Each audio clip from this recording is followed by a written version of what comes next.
And I've been chillin', watching the ocean with you.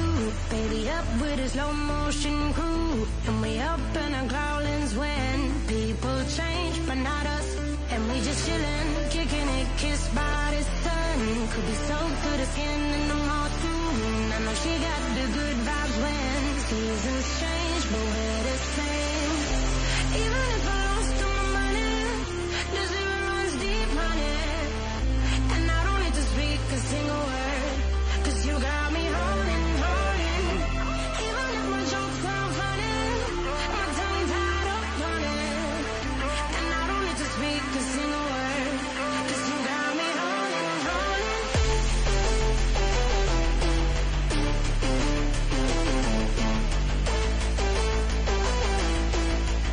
'Cause you got me holding. Even if my jokes sound funny, my tongue tied up running. And I don't need to speak a single word, 'cause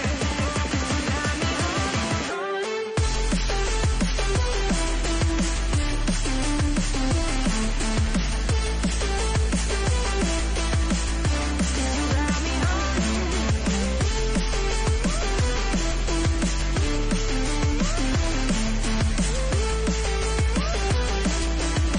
you got me holding. Even if I lost all my money, the zero runs deep, honey.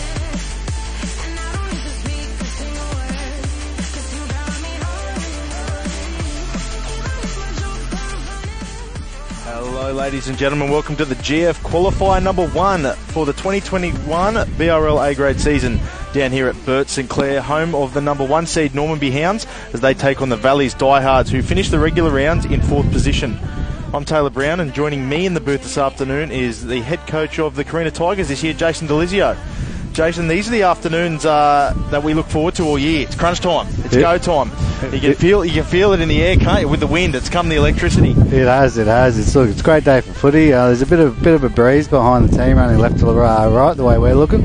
But it's a cracking day for footy, and I'm looking forward to this game. For those who are interested in the BRL reserve grade score, there's only 3 minutes to go in that match, and the Valley's Diehards have just taken it out to a lead too far. It's 40-22, I believe, over there, and they will win and book themselves a spot in the grand final. So Valley's up 1-0 so far this afternoon. The question is, can they make the upset and defeat the Normanby Hounds in the next game as well? Having coached against both sides this season, mate, what are the strengths of the Hounds and what made them so dominant this year?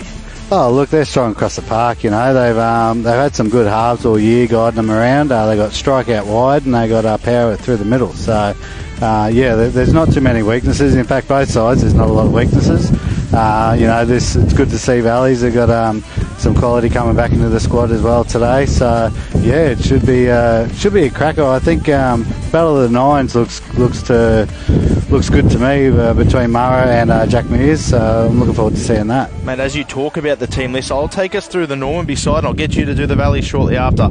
At fullback, we have Benaiah Bowie, of course, played some game time with the Intrust Super Cup side last week with South Logan. Jack Smith and Henderson Godfrey on the wings. Hayden O'Hara and Cam Booth in the centres. Drain Atare Rowe will play 5'8" in the number 18 jersey, with Lachlan Cooper named in the 7th position, but it'll actually be Jack Hickson that's taking the field this afternoon. Sam Gardell and Reece Melville will be in the front row, with Alahan Amara at hooker, as you mentioned, Corey Kerneth, Clayton Weir and Cody McIntosh at the back of the scrum.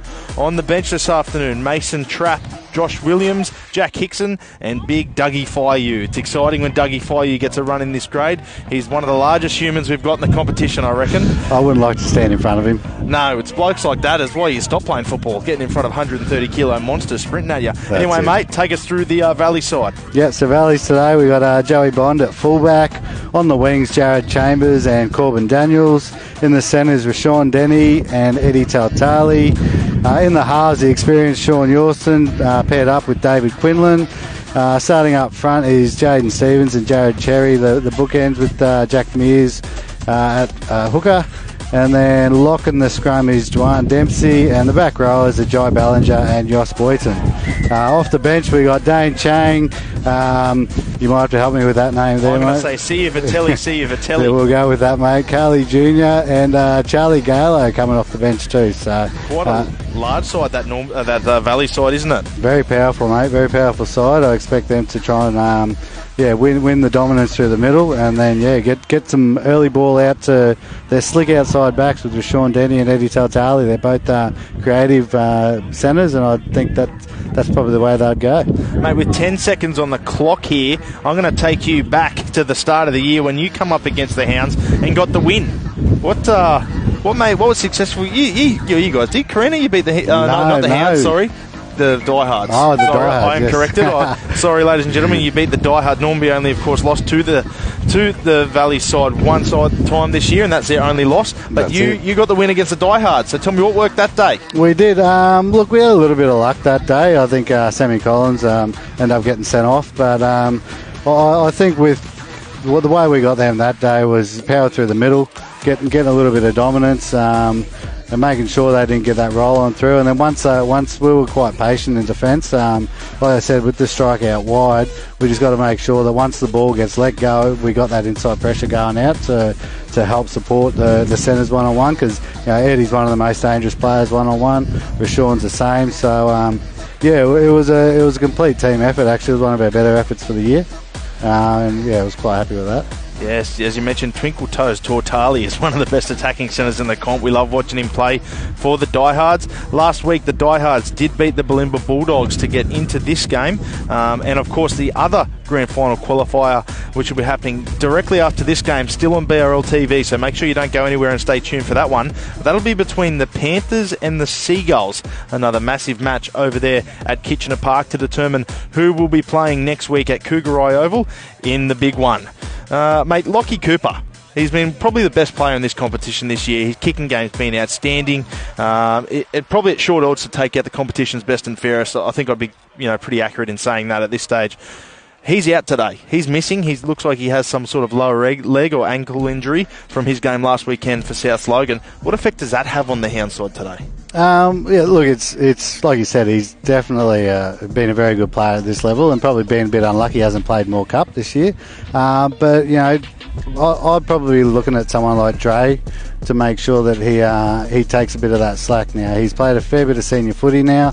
He's been, he's played good junior level footy, come into the seniors now, had a little bit of cup experience earlier in the year as well, and I think it's probably a good opportunity for him to stand up and steer the side around in Cooper's absence. Yeah, start taking the bull by the horns, as they like to say. Dre Nataro Rowe, very elusive player on his feet, looking to obviously up his credentials this game with taking some leadership on board and possibly levelling up his kicking game. Key matchups for today would be probably the battle of the middle third. You've got Melville, McIntosh and Gardell against Cherry, Gallo and, of course, Dwan Dempsey.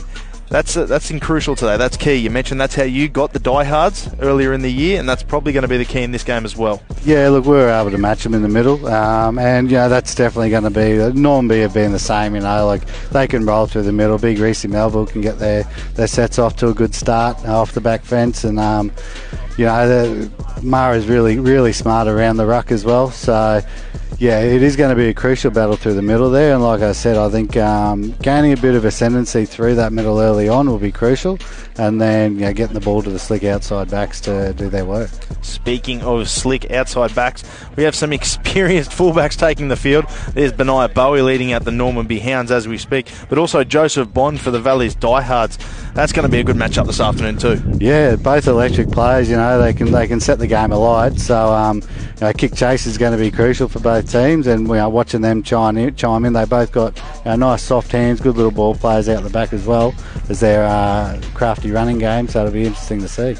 We now have the Valley's Diehards taking on the field, being cheered on by their reserve grade side, who again were victorious in that match just only 5 minutes ago, defeating the Normanby Hounds, and Valleys are now one up for the day against the Hounds. Can they continue that into the BRL A-grade competition? We will have to wait and see. The stage is set, and we are just about ready to go here, just waiting for our officials to enter the field and kick off. Big Charlie Gallo actually started last week in the back row. He played about 70 minutes. He was instrumental for them, but might have just overstayed his welcome in the field slightly. I think he's going to make a massive impact for the Valley side off the bench. He's a big human. He's hard to stop, especially close to the line. And on the edge where they've used him a couple of times the last few games, he's been really damaging, especially at the smaller halves, one-on-one. He's been very hard to contain. How big is he? You just walk past us. How big do you reckon he is? Are he 140? I'd say 140. Yeah, he's trimmed down a little bit from his first game back, was 5-6 weeks ago, and he's looking good, looking fit. He definitely will have an impact, I think, in the back end of this game. We are now just waiting for Dan Munro, who will be officiating this afternoon, to get us underway. Of course, the tee being run out to Benaiah Bowie, waiting in the middle. And what a feeling we have that just come over Bert Sinclair Oval. It doesn't get more exciting than a grand final qualifier. Of course, a big weekend of rugby league in general, with also the grand final qualifiers tomorrow for the Intra Super Cup. And we can't forget to mention the big NRL decider between the Panthers and the Rabbits. So to kick off your weekend at home, Benaiah Bowie gets us on way. He's gone for a short kick-off. Oh, Josh Boynton juggled it and was absolutely smashed. Intent straight away from the Hounds, and they'll get the ball immediately back. Yeah, there's a strong wind coming from behind Valleys there, and the kick-off just held up there, and Normanby luckily got the ball back. Yeah, so they're gonna start this game attacking, and Clayton Wee is going to bring it about 10 metres out, it looks like. Offload there. That's Melville. Is he going to push his way to the line and set the standard early on? No, he's not. Just held up. 30 seconds in, Normanby are attacking the line. They go wide here, Natare Rowe. He dummies and steps. One of the best facets of his game is his running, Natare Rowe, but he's pulled down in this instance. They'll go left through Hickson. Short ball there to his back rower in Corey Kernoth, who's going to be held over the line. No, just short of the line. Alahana Mara at 9. Short ball to Gardell, crashing over, and he does. Sam Gardell kicks off within the first minute and gets a try for the Hounds. Yes, the big veteran. Well, Normanby straight on the attack, getting the ball back from the kickoff. And first set of 6, they camped there, moved the ball nicely side to side, and getting the big experienced front rower to crash over close to the line. Yeah, talk about starting with fire. The Normanby Hounds, a short kickoff, and they smashed Boynton, who's dropped the ball immediately, and put them straight into attacking territory for the Hounds. Bit of a mix-up here as there's a ball being missing and going wayward. Alan Hanamara will attempt to convert this kick. But early blood, how important is that going to be, Jason, towards the back end of this game? Oh, look, it's very important, especially against the wind too. You know, like we spoke about, there's a really strong wind behind Valleys, and they've got a good kicking game. So, field possession is going to be hard running that way, and to get that try early on, it's definitely going to lift their spirits. And running second half with the wind behind them, it's going to help. Oh, you'd almost be a stunned mullet behind that goal, saying, "What happened? How did that happen so quickly?" Have we started yet? Or yeah. Is this a kick-off now? Can we just press restart, press pause, and restart game? That's it. Can we do that one? Not in grand final qualifiers, you can't. Here comes Drain Atare Rowe. Sorry, I'll correct myself. Coming in to attempt to turn 4 points into 6. Oh, he's come off the side of his boot and he's shanked it. That's not what you want to start the game. Might be a little bit of nerves there. He obviously doesn't do the kicking every week for this side. But 4 points already on the board for the Hounds regardless. He's quite thick-set, isn't he, Drain Atare Rowe? Yeah, look, he's very strong, very solid. Good kicking game. Those legs got plenty of power in them. He's got a good short kicking game too. Yes, we mentioned he's going to be a key player for this side if they are to make it through to the grand final. Kick down to Melville. We'll bring it back. Makes it over the 10, pushing his way towards the 20. Is Melville. They go wide through Weir now. He's been instrumental for this side all year. A try-scoring machine is Clayton Weir. Dangerous offload too. Very noticeable on that right edge with the headgear going. Normanby now rolling up the field. Comfortably, it seems. Rolling up the field here. They're going to make it to the 50-metre line with tackles to spare, giving the opportunity for more of an attacking kick. Gardell, the try scorer, the experienced try scorer, trying to spark something into the opposition. Natare Rowan last, dribbles it down. Well fielded there by Jared Chambers, trying to bring it back. Now, and he's met and smashed. Oh, they've caught shoulder charge here. I'm not sure who it's from. Might have been Clayton Ware. We'll have a look at the replay to see if we can pick anything apart here. But Jared Chambers has been sent back to his wing in a quick, smart fashion. He has, obviously. I didn't quite see the contact, but... Yeah, couldn't quite see the contact. You're right there, Jason. Perhaps he's saying didn't use his arms enough. I'm not too sure. The result is the same all the way.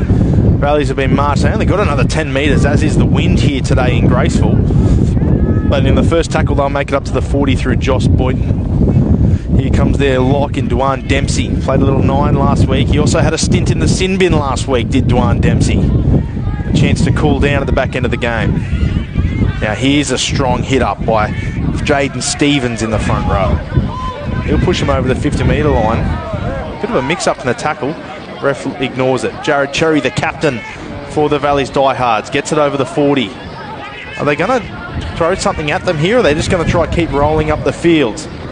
They'll go wide here through Quinlan. He goes out the back to Bond in jersey 19. Twinkle Toes Tortali beats his centre partner in Cameron Booth. Back on the inside to Bond. He's going to be hard to stop, and he isn't stopped. Joseph Bond, the fullback for the Diehards, hits back immediately. Yeah, there's those players we were talking about. They're getting the early ball to their centres to try and create something, and Eddie tried to skip on the outside to create something with his winger, but managed to get the ball back on the inside to Joey Bond trailing through like a good fullback. Eddie Tortali, such a big game player, and gets on the outside of Cam Booth here, just a little in and away, manages to get on the outside and a flick back on the inside to Bond. That's it. just obstructed by our own tent here. So that's on us, ladies and gents.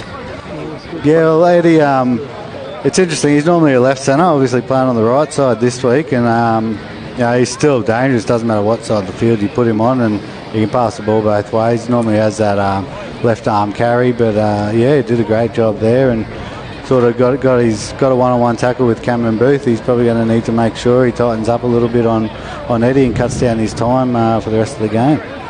Yeah, Cam Booth, of course, moving into the centres from the wing, played many a year on the wing, and might be just still adjusting to that. He's been a key player this year for the Hounds, though. Bit of a lapse in defence. But Jack Mears comes in. Beautiful strike of the ball. Oh, we've had 0 from 2 conversions for the afternoon, but that one was centimetres in that. It ricochets off the posts. I think he was hoping for a bit more wind. It sort of died off just as he kicked it. I think he was trying to allow for it, but didn't quite push up for it. Yeah, Mears would be filthy at that, but he'd also be filthy at the size of his jersey. I know Mearsy loves showing off his body, but what's that? Is that a double XL on him? Oh, mate. He had his shirt off when I was walking in. He was strutting around with no shirt on, so yeah, he wouldn't be happy. Keyword strut. Oh, yeah. He's got a bit of a strut, does Mearsy. Brought back underway. They go for the shorter kickoff again, but the wind dies off and sends it long enough for Rashawn Denny to pick up on the fly. Played lots of Intrust Super Cup this year for the North Devils, has Rashawn, and that experience will be required if they are to go through to the grand final this next weekend. Here comes Jared Chambers, of course levelled in his first touch and picked up and dragged here again. Good field position for the Valley's Diehards here. They go through Dwan Dempsey. Make it over the 50-metre line where he's met by Sam Gardell. Yorston left. He's Boynton under. He scored a try in a similar fashion last week. However, now he's been met and smashed by Alahan Amara. Aiming up are the Hounds in defence. Dempsey takes his second for the set. That'll bring it to last tackle. Options left and right here for Jack Mears. He'll go to Yorston and he'll go to the air. Bit of pressure here for Henderson Godfrey. Takes it cleanly. Well taken by Henderson. What do you make of that set, Jason? Oh, look, just a steady set. You know, Valley's looking to complete off the back of points. Yeah, they'd be happy with that. Putting the kick in, making Normanby come off their own try line. Here comes Hayden O'Hara taking a hit up. Wide to Cam Booth now. Great run by Cam. They're going to try and get out of their own end here with Reece Melville. They can get a good kick on the end of this set. They'll be happy. However, they'll be kicking into the wind here. May affect them if they're too deep. Dummy and run by Natare Rowe. He gets away from one, but met and brought down at the 50 eventually. Last tackle. They'll go left here to Hickson, and he goes to the air. He's going to hold up. Tough work for Bond. Drops it backwards. picked up by Chambers. Oh, that wind's going to cause troubles all afternoon for Bond. Yeah, he did a good job just turning his body then, just to make sure the ball went backwards, not knocked on. So they retained the possession. Yeah, very experienced there, Joe Bond. He knows exactly what he's doing, putting his body in the right spot. They called for a strip here on Rashawn Denny as he's taken a hit up, and the referee's obliged. They're letting him out of their own end with some silly penalties here, are the Hounds. 4-0 the score. Not sure this is the type of game to be giving them away. Giving away field position early. Jack Mears is going to... he's gone 20 metres in this win. That's a great result for Mears. And here comes Josh Boyton. The line had barely been set and he charged up 20 metres. However, he's lost it out the back. Oh, no, the touch judge is going to say it was raked again. Two in a row for the Hounds. Touchy had a good view of that. Yeah, we're going to have a look at the replay to see if we can see anything here. But Boyton had already started steaming onto the ball before the line was set. Yeah, it was. Yeah. Clayton Wears made a play at it. Silly error. Yeah, it's probably something they don't need to be worrying about at this stage. Yeah, maybe just hold on to the ball and stop giving away the field position. Might be the best idea for the Hounds at the moment, because although they've only lost one game all year, you don't want to lose your second in a grand final qualifier. No, absolutely not. Right through Yorston. He offloads to Quinlan. Bond's out the back, cut down by Booth this time, making reparations for an earlier mistake on Tortali. Quinlan goes back to the middle through Yorston. He'll hand it on there to Jaden Stevens through the middle. Oh, he's picked up and dumped over the horizontal. The boys don't run in, but he seems to be injured here, Jaden Stevens. He's fallen straight on his shoulder. Captain for the Diehards, Cherry, runs straight up to the referee. I think he's calling for 10 in the bin. He's injured here. He really is hurt. We'll have a look at the replay just to see how far over the horizontal he gets and who might have been the player underneath. I think it was Cody McIntosh underneath. Yeah, Cody gets low. Yeah. Oh, yeah, nothing Sam Gardell could have done to stop that one. That was silly play there by McIntosh, and he might find himself in some real trouble. Be interesting to see what they do here if they want to take the early two. Well, let's have a listen to the referee, Mike, and see what's been said.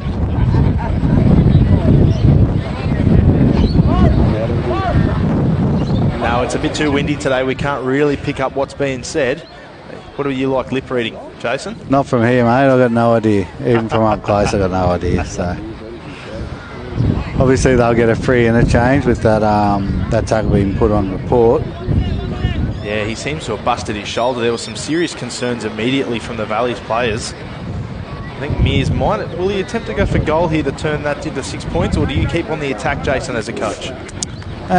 Look, early prelim semi-final, wouldn't be a bad idea banking the two. I think the conversions are going to be tough with this wind around, so any points are good points, I think, early in the game. It looks like they're going to go for it. Well, they're ignoring you. Oh, that's why I'm here, mate. Oh, I'm trying all the signals in the world and no one's listening to you. Anyway, Jaden Stevens has been replaced in the meantime by Carly Junior Carly, who had a monster of a game last weekend, steaming onto the ball on several occasions from the kickoff. He looked outstanding. Play is resumed through Duane Dempsey. Directly under the sticks, only a couple of metres out now. Mears goes out the back to Yorston. He'll go to Bond. Long ball out to Jared Chambers. Back on the inside to Denny, who gets over the line. However, we've got a penalty here against the Valley's Diehards. Is that for obstruction? I can't see it from here. Yeah, I think Notori Rowe was taken out by a lead runner. I saw him go to ground, so... I'll have a look at the replay here. If he's taken out at all, it'll be through Josh Boyton on that left edge. Yeah, he is. He's just taken out by Boyton. He makes contact with Notaro Rowe on the outside shoulder. But they definitely stripped him for numbers. So, you know, the opportunity was still there. So, you know, Valleys need to be buoyed with that and continue to run that shape. Now, there's been about 4 strips in this game already. It's just over 10 minutes, and we've had 4 strips in this game. And it's easy meters up the field here for Hickson. Unfortunately for the Diehards, they're back defending in their own end after the first tackle, I dare say so. Here's Alahanamara, and he's going to tip on to Clayton Weir. Brings it up to just around the 50-metre mark. Out of trouble now are the Hounds. Can they get a good finish to this set? Good hit up there by Reece Melville. Still going, but he's met by Dempsey and Cherry. Leaves one on the ground, so Alahanamara goes. Almost gets through a gap there of Dempsey and Yorston, but pulled to the ground. Oh, silly error by Cody McIntosh. He's just dropped it cold, one off the ruck. Yeah, both sides struggling to find their rhythm here. It's been quite stop-start with the penalties, a couple of tries. Cody just taking his eye, probably looking. I think he was looking whether to show or tip on there, but dropped his marbles and hands over possession back to Valleys. Well, you got to get the ball first before you do anything else. That's it. Yeah, I felt that exact same. I feel that sentiment there, Jason. It's hard to get into a rhythm for this game. Well, not only for the players, I feel it myself. It's very stop-start. It's not that I need to get too comfortable. I'm not playing, but yeah, it's. Oh, here we go. They've stripped him for numbers off the scrum here, have the Diehards. Bond's in the outfield, however, he's brought down eventually by Natare Rowe. But that's easy meters again, and he's lost the ball from the play the ball. We've got another error in this game. I don't know what quite's happened. We'll look at the replay. They've stripped him for numbers on the left-hand side, straight off the scrum. Yeah, I think Natare Rowe was just trying to hold on, and Bond was trying to get a quick play the ball, and just bobbled out of his hand. Yeah, I know the ruling is that you have to hold on to the ball and it's your responsibility to keep control of it, but when you've won the play the ball, someone's on the ground and then you know, it's a bit hard. Yeah. It's a tough call, but it's also rugby league. That's why they have rules. Normanby Hounds have brought the scrum into the middle of the field. They have options left and right. No real shape or setup. They'll go left through Booth. He's just going to take a tough hit up into Tortali. Quick play the ball, however, and that gives Henderson Godfrey time to have a good scoot. He gets 15 metres off the next one. Selfless play there by Cam Booth. Here comes the big back row on Corey Kerneth, pushing his way over the 40-metre line. Some real attacking position here are the Hounds. Reece Melville straight into the middle. Straight and hard, that's all he knows, how to play tough footy. Almost gets a late offload, but chooses against it. Probably a smart decision given the stop-starting of the last couple of minutes. Rowe to the right-hand side, short ball to Weir. Bumps off one in Boyton. Still wrestling is Weir. Eventually slammed to the ground by Rashawn Denny. They go right-hand side through Bowie. Yeah, short little grubber dived on by Boyton. Great defence there by the Diehards, but a good attacking set. It's starting to open up a bit here, Jason. Yeah, finding their rhythm. Hopefully we get a mistake-free for the next few minutes and see the teams actually playing some good footy. But it looks like Normanby, they've been keen to hit short and then play down short sides off the back of that. So haven't seen them play out the back too much, but Benaya Bowie yet. Yeah, no, they have been playing short side. Even Bowie reloading on that as Tortali gets through the line. Eventually trips over himself and tackle completed by Bowie himself. Mears jumps out to the right through Corbin Daniels. Beautiful tackle out and in from Cam Booth. Needed to happen. Last tackle now. Mears stutters with the ball. Gets it to Yorston eventually. Still gets a perler of a kick away. Jack Smith just gets underneath it. The white headgear. Oh, synonymous with this side. He's met by Jared Cherry and big Carly Jr. Cam Booth into the attack. Play's definitely sped up now. It's warmed into a semi-finals football match, that's for sure. Alahanamara off to, that's Cody McIntosh. Gets it over the 40-metre line before Mara goes left. At the back to Hickson, short to Cam Booth.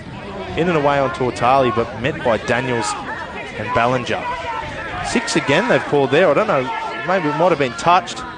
They're saying touched off David Quinlan. 6 more, yeah, I didn't see it myself, but plays on. Dwan Dempsey picks up Sam Gardell, slams him on his back. Left through Hickson, back on the inside to Kerneth is smashed in the tackle and drops the ball. Hand over. Yeah, just looking for the offload. I think he was trying to get his arms free and ball come out the back, so Valleys get a bit of relief, although they've dropped the ball here now too. Yeah, Cam Booth outside in on Corbin Daniels again. The second time he's done that in just as many minutes, but this time gets a result jarring straight under the ball. We'll have a look at the replay. And you can see Cam Booth just shooting up and in on Daniels. Bang. Hits his head on the wrong side, but it regardless gets the ball. So now the Normanby Hounds with a chance to apply some real pressure on the Valley's Diehards. Just about the halfway mark of this first half.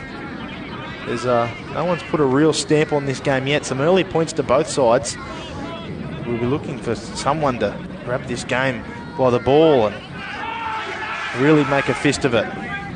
Out the back to Bowie, who's met from Daniels. They're trying to drag him out. However, it's a penalty to the Hounds. They're going to say hit off the ball, I think, from Carly Jr. We'll have a look at the replay and see what's said. Here's Carly Jr. Yeah, he smashed Hickson off the ball there. Right into the ribs just after he's passed it, so that one hurts. It does. It just says you relax your body. There's some important things around there, kidneys, etc. Joanne Dempsey meets Gardell again and smashes him onto his back. Valley's starting to fire up, defending their own line. Taro Rowe hits short again in Weir. Was met there by Boyton, who drags him to the ground. Going left here through Melville, close to the line, trying to crash over. Gardell's already done it. Melville trying to show the way this time. Options left and right here for Mara from the play the ball. At the back to Natare Rowe. Now through Hickson. Short ball there, and he's going to go straight through a gap. That's Corey Kerneth, who crashes over and gets another 4 points for the Hounds. Yeah, well, pretty simple play right to left. Simple play again. Just they're shifting the ball. You know, they're trying a couple of the big fellas close to the line, and then when they're doing their shifts, once they come out the back here, they are looking to play short. They haven't gone to the back player, to the fullback often. Eddie Tartali came out of the line there and isolated. The Corey Kerneth isolated the halfback there, one-on-one. It's always going to be a mismatch with that, and yeah, Corey was able to get over the line and score a try. Yeah, beautiful little inside to out line there ran by Kerneth. You can see him just change his angle last minute on Quinlan, just to move from his inside shoulder to his outside shoulder and brush him away, race away to score the try. Again, enterprising work from the Hounds, moving the ball left to right, hitting their short balls, as you've mentioned, Jason. I wonder when they're going to turn that over and start going out the back to Bowie. Yeah, well, as long as, well, Eddie, if their centres are going to be coming out of the line just like that, may as well keep playing short all day. Get one-on-one with the smaller to halfback defending. Water in the well. That's it. Natare Rowe. It seems like the wind's died down perfectly for Natare Rowe to attempt to convert this one. Might want to get it away quickly, though. Shorten the chook scratch. And it is an elaborate chook scratch, isn't it? They all are nowadays, aren't they? They all want to do their extra steps and swings and... Oh, strikes this one and it's no good. 0 from 2 off the boot there for Natare Rowe. Yeah, I was comfortably refreshed last weekend by Liam Georgetown. The way he kicks the ball, he just sets it up, runs in and kicks it. Yeah, he's pretty old school there. He is very old school, old Lumzilla. But unfortunately not with the Valley's Diehard side today. He's done torn an Achilles, I believe. Yeah, it's a shame. Yes. I spoke to him after the game. He said, I don't know why I came back. I should have stayed retired. Oh. Score now 8-4 to the Hounds in this grand final qualifier down here at Bert Sinclair Oval. Back underway, and the Hounds have the ball through Clayton Weir. Alahana Mara appealing for some sort of strip on the ball. Melville takes a hit up, straight up the guts. And pushing over the 40-metre line is McIntosh. Tip on to Gardell. It was close to a forward pass, almost a line ball. Regardless, the referees let it slip. Alahana Mara comes out, dummies to McIntosh. Goes himself. Good metres here for the Hounds, coming out of trouble. Natare Rowe will put a right boot on it. Gets swallowed by Chambers. Long ball to Bond. Going to make something of this kick return. However, he's met by Natare Rowe. And of course the centre in Hayden O'Hara. Here comes Rashawn Denny. He's been very good at the start of this game in attack. Jared Chambers for another hit up in this set. Did he lose the ball in that tackle? It looks like he might have. Normanby were appealing. They've said play on. Josh Boyton goes straight and hard. They're going to get just over the 50-metre line. No, they're not, because Boyton's lost the ball in the play the ball. Another error for the Valley's Diehards. It's killing them at the moment. It's, they're not taking advantage of the wind behind them here. They got a good breeze to help them out, but they just can't get to their kicks. Yeah, there's certainly a lot of damage in the play the ball, and errors are draining both sides at certain stages. We're about to see Josh Williams come onto the field now. Might play a roving 9 role in the 13, or it could be a direct replacement for Alahana Mara. We'll see shortly after this scrum. No real shape set up either. They might just hit Cam Booth to try and pop straight back up like he did last scrum. It's quite a plain. That used to be the regular last year. Now it's quite a plain scrum, isn't it? Yeah, it's very average. You guys would have practiced for that throughout the year, set plays, etc. You got to do something. You got to run some sort of shape from a scrum nowadays, don't you? You may as well. You get the opportunity. We're going to play on there through McIntosh, who runs straight over the top of Carly Jr. Some real field position here for the Hounds. Oh, he's injured. He's on the deck hurt. Here is McIntosh. I think it might be a shoulder just by the way he's moving. We'll have a look here at the replay. That was, Alahana Mara has come off for Josh Williams. Looked to be carrying a bit of a shoulder. I think might have injured his shoulder in one of those recent tackles. Yeah, Kernoff takes it through the middle. Good hit up. Give them some glue for their fingers. Oh, he hits some glue for their fingers, we hear the trainer say.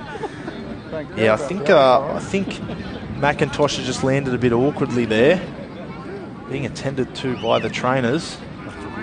But some good field position here for the Hounds. Saw the birth of a good little match-up on the left edge in that last set as well. Cam Booth and that's Corbin Daniels having a bit of a push and a shove and some words to each other. This left edge right here might heat up, Jason. Unders ball to Hayden O'Hara off the scrum. Perfect field position here to get some more points on the board for the Hounds. They go right side through Weir. Offloads there to Jack Smith. Oh! I thought he might have been taken high there, but the ref says play on. Jeez, he almost took his headgear off there, Jason. Left through Rowe. He goes straight to the air, aiming for Cam Booth. He gets a touch to it, out the back to Kernoff. Can he go in again? I think he's going to call 6 again. He has. Raked one-on-one. It was good effort from the winger to stop him from scoring. Here comes Sam Gardell close to the line, looking for another try. Can he get over the top? No. Just short, centimetres short. Williams goes out the back to Hickson. Atare Rowe. Finally, they hit Bowie. Inside out on Yorston, trying to get some sort of reaction. Well defended, though, by Yorston. Clayton Weir. Just a settling run, but he's lost the ball. Starting to build a bit of pressure were the Hounds, but they've relieved the Valleys of that pressure. Yeah, it looked like he tried to get his arm free for an offload then. Probably wasn't the play, just needed to settle it and build pressure, just camp down that end of the field for a bit longer. And Jared Cherry runs straight and hard, a real captain's hit up there. And then he'll come off for a breather. It's big Charlie Gallo about to come into the action. I wonder if they'll put Doug Fayou on the field. Mears jumps out and runs hard and is met by Melville, I believe that is, or Gardell. Carly Jr. straight underneath. This is where the Valley's Diehards look their best. Running in under the ruck and creating those metres. Right through Quinlan. He's going to go out to Ballinger. Gets rid of one, knocked on, however, by Rashawn Denny. Felt like they were making some real inroads there before they pushed the pass. Yeah, again, I think it's just about building pressure, getting into their rhythm, trying to get the arm free.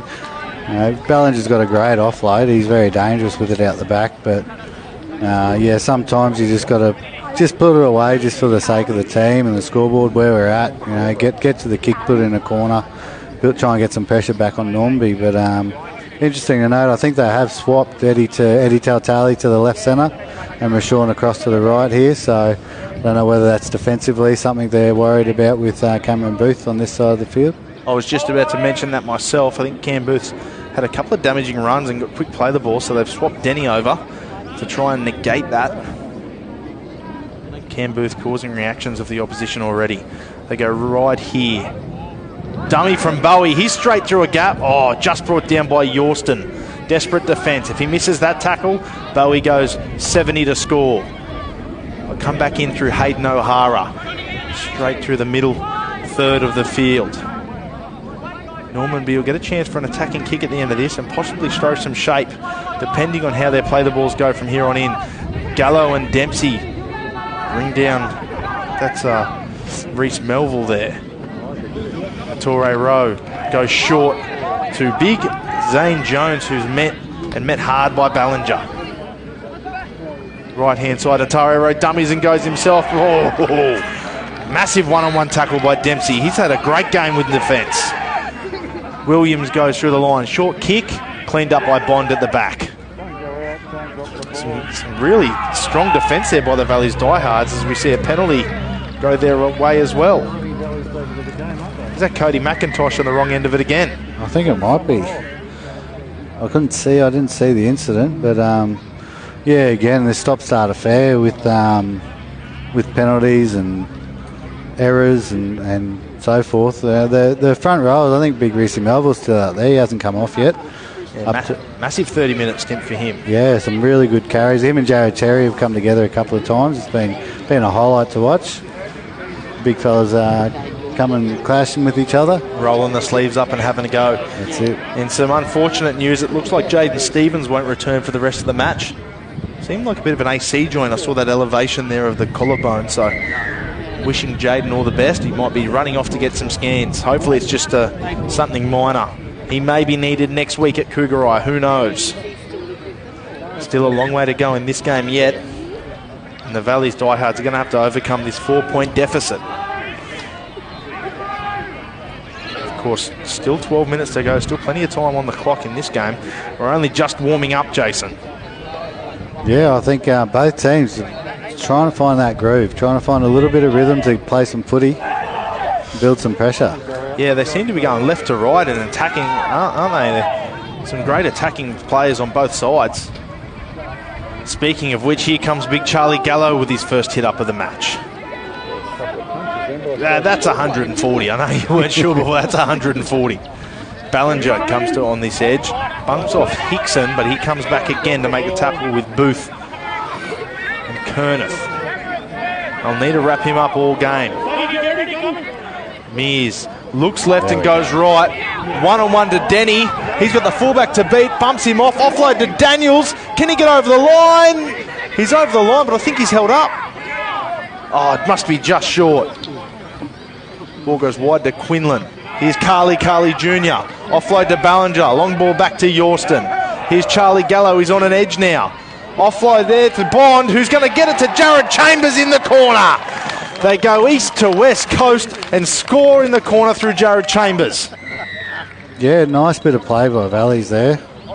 It was good to see. With they come to this edge and Jai Ballinger on the right side here. Got a nice quick play the ball. And Jack Mears went down the short side explorer and they nearly got him. It was good pass there by Jai Ballinger. Off the offload, he identified the space, was back out to the left, threw the ball to Sean Yorston, and then Sean did the work out the back to Bondi with picked his pass nicely to the winger there to score in the corner. Yeah, so often the first person who gets the ball off an offload needs to be the connecting player, and that's well done by Ballinger. Gets the ball and notices that he shouldn't have it. Not a second row, it needs to go straight to the half. It's not always that the big fellas identify that they're the guys who shouldn't have the ball in that situation and often just get it and start running. So he did a good job there. Jared Cherry's going to come for a quick turnaround and replace Carly Jr. No rest for the wicket. He's had about 3 minutes off. Maybe a quick swig of some water and he's straight back into the field. Yeah, look, I thought he was solid with his first stint. Like I said, Melville got into it a little bit, and I think as we speak too, I think big Reece Melville's coming off for his first break, and big Dougie Foe going to get his first run. What makes you think he's big? He's eclipsing the sun out there. Geez, him and Charlie Galo coming together will be interesting to see. I can only hope. Charlie's unfortunately gone to left back row, otherwise we might have got it off the kickoff. Charlie's gone to back row and he's pushed Boyton into the middle to take the tough carry. Surely not. Oh, no. We might have to get a message to Ty at half time, Ty and Nathan. Can we get Gallo off the kickoff just one time? Maybe they did scissors, paper, rock to work out who's going to go back to the back row or not. Oh, short kickoff here by Bowie. Get a hand to it, do the Hounds, except it's been knocked forward, which is lucky for the Diehards because Jack Smith had it and was away. Would have been tough to beat in broken play. We'll have a look at the replay. Yeah, I believe Hayden O'Hara's gone up, got a little touch to the ball, and it's sailed forward into the hands of Jack Smith. Yeah, that wind's playing havoc there. The kickoff, just ball holding up in the air. Could have been interesting if that went backwards. Yeah, the 3 kickoffs they've had, the Hounds, have all been those short attempts. I look to see the Diehards probably replicate that in the second half if this wind sticks around, which I can't see it letting up. Well, Mearsey loves a short kickoff. Gets more camera time on Mearsey, that's why. Ballinger takes a hit up. Now Dempsey into the fray. Mears looking at the short side. I know he's tempted here, but goes left. Quinlan goes out the back to Yorston. Short to Gallo. I don't know if it was touched. Yorston kicks it backwards to keep possession. And I don't know whether the referee's going to say 6 again. He is. 6 again. There's Normanby players down everywhere as play continues. Yeah, that right edge there down. You're missing your centre and your half from that right edge. Yeah, so Mears identified that and quickly ran to the short side, threw a long ball, but it was touched and out by Normanby. So they'll get the ball from wherever they choose. The Diehards. Lucky they defused that one, Normanby, because with all the players in back play. Yeah, Notori Rose down. He looks hurt. The trainer's tending to him out the back here. Hayden O'Hara was a bit slow to get off the ground as well. So, yeah, they were a little bit lucky there. Saving the try was our friend, Big Dougie Fayu. He can do it all. And Notori Rose seems to be in a lot of pain here as he's doubled over on the deck. I don't know, will they push Williams to half and then maybe bring Mason Trapp's on the bench? He can play 9. You got Mason Trapp. I think Alejandro Mara's still on the bench. I think so he could come back on. He is, but he looked pretty injured, did Alejandro Mara? He was carrying his shoulder, but I haven't been able to see him. So we've already got Mason Trapp on the field. Whether he switches to 9 or what they do here, but I think Rowe's going to try and tough it out. Going to try and stay on the field. Of course, if there's ever a game to do it, it's now. Grand final qualifier. Hand over. Bond's going to play the ball in the middle of the field, of course, touched out by Big Dougie Fayu. So the tackle count will restart. Dempsey is brought back onto his back. That's Mason Trapp underneath there. Here comes Jared Cherry, his first hit up in his second stint. He's going to play 30 minutes of the first 40 is Jared Cherry. Inspirational stuff from the skipper. Ballinger short side. Then he throws the ball short to Denny, who's tackled by Cam Booth. Ballinger straight into the middle of the field. Bumps off one, gets the offload to Mears. Goes back to Denny. In and away on his opposite, but can't quite get there. Well defended from the inside from Booth again. Instrumental on this left-hand side. Long ball to Quinlan. Short ball to Boyton. Oh, almost got the offload back again on the inside. Last tackle here. Ball's in the hands of Mears, then Yorston. Short to Gallo, out the back to Bond. Quick play of hands. Oh, no, he's thrown it to the opposition number. Unfortunately there for Jared Chambers. He's offloaded back on the inside and it was picked up by Hayden O'Hara. A good ball movement there from Valleys, and Normanby scrambled well. And good to see Hayden O'Hara was in the right spot at the right time to get the ball. Here's Big Dougie Fayu, straight into the middle, bumps off Cherry. He seems to be in a bit of trouble here, Cherry. They're trying to spot him out on Normanby. It might have been a head knock. Henderson Godfrey goes wide. Oh, needs to be careful that's not obstruction. The ref doesn't say anything.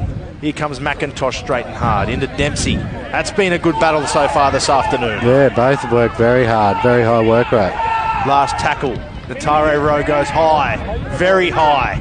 Bond underneath. Oh, Joseph Bond. Take a bow. What a take. Under pressure too. Not long to go in this half, just under 6 minutes, and we'll see a penalty to the Diehards. Another strip. Another strip. We had more strips than points in this half. Yeah, I don't know. It looks like Clayton Weir might have been in there again. It was Clayton Weir again. Yeah, he knew it. He knew it straight away. He gave himself up. Oh, so Valleys march themselves back upfield. Mears will get this play restarted. A handoff to Big Charlie Gallo. Josh Williams sprints up, grabs a leg and holds on. Yorston brings Dempsey under. Might be up there for man of the match so far, has Dewan Dempsey. Outstanding game. Left through Yorston. Here's Big Charlie Gallo again. Just making a meal of the defensive line. They're going to push it inside the 30-metre mark. Yorston dummies, goes out the back to Quinlan. Bond gets it again. Oh, outside in goes Godfrey on Rashawn Denny, and he manages to jar the ball free. Outstanding defence by the winger there. Yeah, both the centre and the winger there. You know, early on in the game, we noticed they were a bit passive and gave Eddie time and the outside backs time for Valleys. But that time there, Cameron Booth jamming in out the back, and the winger following him caused the Valleys player to come up with the error. Yeah, great defence there by Henderson Godfrey. We're going to stop playing now. Joseph Bond's injured in back play. I don't know what quite happened. I think when he got tackled by Cameron Booth on that shift play. A little low centre of gravity does Cam Booth, and he came in quite hard. And we're looking at Joe Bond here. He's in a bit of pain. This game's been played at such a high pace and with such intensity. We've had players strewn across the field already in the first 40. Yeah, Bondy's been carrying a few injuries this year. I know he's had a few games out and a few games he's been just getting by, so I don't know if he's been carrying something. He hasn't got as much tape on this week as he normally does, but looks like he's about to get a bit more put on. They probably don't pay him Valleys, they probably just pay him in strapping tape. They'd be going broke. All his matches, he'd go straight into his strapping. Sponsored by Alucaplast. A bit like Lockie Lansky from Carina. He's the same. He looks like a mummy before he runs out. Yeah, it reminds me of Nigel Plum with the amount of strapping tape he wears. Remember there was an article on Nigel Plum, he wore something like 100 metres of strapping tape every game just to get through. I actually saw a photo during the week of him all strapped up, and yeah, it was... Lockie Lansky on Mad Monday or Nigel Plum? It looked the same. I actually sent it to Lockie Lansky. I said, mate, he's nearly got you covered. Oh, he couldn't run, he was that strapped up. He was the robot man towards the end. He could tackle, though. Oh, Nigel Plum, one of my all-time favourites to watch defend. Play will get back underway through Kerneth. Runs straight into Cherry, who seems to have recovered from his run-in with big Dougie Fayu. Mason Trapp straight and hard. He comes back under and gets met by Ballinger and Cherry. I can see Dougie Fayu there. Will he take another hit up? Williams goes right. Oh, McIntosh met by Cherry and company. And Dempsey's there again, no surprises. Just under 4 to go in this half. Fourth tackle. Here's Doug Fayu. Down and up for a good kick. He'll make 20 metres comfortably. Gets up off the ground a bit slower than expected. Wide to Hickson. Brings Mason Trapp under. Last tackle now. Go left through Hickson. Dummy's inside, Dummy's outside, runs himself. Still going is Hickson. Another dummy. Straight and hard, and he'll go straight over the try line. Jack Hickson evades, seems like 10 defenders to score right on the right-hand side of the sticks. Yeah, it was good work there by Hickson. He did a good job to keep his feet. Fifth tackle, he sort of looked a little bit undecided, didn't know whether to pass or to kick. The defender got up to him, as we'll see here. Gets the ball, goes to the line. Yeah, Hickson, he had options everywhere on this last tackle. I think the Diehards were too hesitant to just get on him because of the options around him. Well, that's it. And he goes to the line, looks to pass, and they couldn't quite wrap him up there. And he keeps his feet, did a good job. And then, gets underneath was that Boyton on the other side there, and Big Charlie Gallo between them maybe. Yeah, I think he picked his mark perfectly there on Charlie Gallo. It's a bit tough to move laterally when you weigh that much, when you're that big. So picked his mark well and gets the try. I tell you, Jack Hickson has stood up today in replacement of Lachlan Cooper. He has been good. He's picked his passes nicely. Threw a nice ball for Kerneth to score a try early on. And he hasn't missed his mark defensively either. So he's had quite a good game. Yeah, in and away there goes Hickson. Celebrating in the background was Melville. Clayton Weir gets the shot at goal here. Yeah, I think the Taro Rose sacked himself. Oh, he's missed it too. The amount of power on it, he could have kicked one at Suncorp from here. He just kept going and going. Against the breeze too. Yeah, straight into the river. They're going to have to get more balls here because I don't think the simple 5 or 4 is not going to be enough. Unfortunately for the Hounds, it seems Alahana Mara might be icing up a right shoulder. Maybe his last interaction for the game, possibly the season. Jack Mears attempts a short kickoff, looking for Ballinger. Will he get it? Yes, he will. Jai Ballinger still going. Oh, he's got the offload. Attack. Here's Mears. He's met by Drainer Tare Rowe, just brought down 10 metres out. Only a minute 20 off the clock. They'll get one chance, one set to score a try. They hit Ballinger on the right edge. He picks his mark in Williams and he's still trying to get himself over the line. Was it stripped? Yes, it was. Stripped in the tackle. Do they take the 2 with a minute to go, or do they keep on the attack here down by 4? I would have taken the 2 early, but I'd probably keep playing footy here. Yeah, it can be really crucial to get a try just before the halftime break. I almost said it from the last try when Hickson tiptoed his way through, but Mears goes wide. Here's Boyton underneath. Scored a try in a similar fashion last week. 38 seconds on the clock. Mears goes left through Yorston, dribbles it, and they're going to say knock on. I'm not quite sure if I saw it myself. I'll have a look at the replay to see. It certainly was an average pass from 9. Yeah, I thought he might have got his hands out of the way just in time, but the referee decided it wasn't. So I don't think they'll pack the scrum here with only 14 seconds on the clock. They might leave it for the half, both sides. 5 seconds ago. No, they will leave it. I thought they might try and pack it there and get one last play in, but we'll hear the hooter in the background now, and that'll be half time. Some enterprising footy, a lot of mistakes in the first half. It's 12-8 scoreline. Some good players in the first half would be Cody McIntosh and Dempsey. That fight and that battle between each other is outstanding. What have you picked up from the half, Jason? Yeah, look, definitely the battle of Jared Cherry and Reece Melville as well through the middle. They came together a few times, and Cody McIntosh and Dwayne Dempsey have been very busy.